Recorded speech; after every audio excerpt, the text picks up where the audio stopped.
சேலத்துலேருந்து நம்ம காரைக்கால் போகக்கூடிய ட்ராக் அப்படியே நமக்கு லெஃப்ட் சைடில் வந்து பெரியதை நம்ம வந்து பார்க்குறோம்.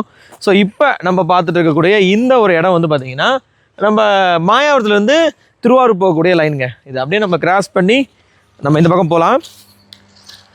ஸோ ஆக்சுவலி நான் சிக்னல்லாம் பார்த்துட்டு தான் வரேன். இந்த பக்கமும் பார்த்தீங்கன்னா சிக்னல் ரெட்டில் தான் இருக்குது, அங்கேயும் ரெட்டில் தான் இருக்குது, எந்த ட்ரெயினும் கிராஸ் ஆகலை.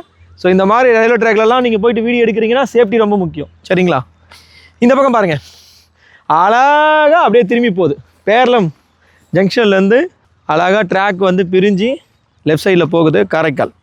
இது கடையில் வந்து பார்த்திங்கன்னா அம்பகரத்தூர் இருக்குது, அதே மாதிரி திருநள்ளாறு இருக்குது, இன்னும் ஒரு 2 ஸ்டேஷன்ஸ் இருக்குது. அந்த ஸ்டேஷன்ஸ் வந்து நான் உங்களுக்கு வந்து ஃபியூச்சரில் வந்து அப்டேட் பண்ணுறேன்.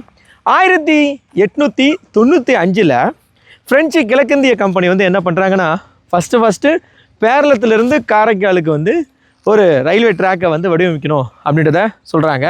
இந்த கிரேட் இந்தியன் கம்பெனிக்கிட்ட வந்து என்ன பண்ணுறாங்கன்னா மாற்றி விட்டுட்டு 1898ஆம் ஆண்டு தான் வந்து கம்ப்ளீட்டாக முடிக்கிறாங்க, மக்கள் பயன்பாட்டுக்கு வருது. இப்போ 1900ன்னு வச்சுங்களேன், அப்போலேருந்து இப்போ 2025 இருக்கும்.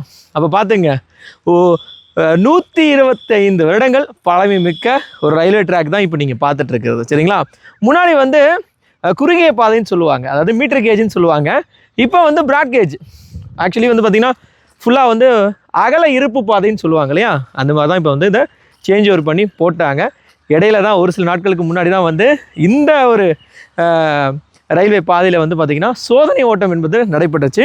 இதுக்கப்புறம் நம்ம காரைக்காலேருந்து கிளம்பி முக்கியமான ஸ்பாட்டு திருநள்ளாறு, இந்தியாவினுடைய மிக முக்கியமான வழிபாட்டு தலமாக இருக்கக்கூடிய திருநள்ளாறு, சரிங்களா?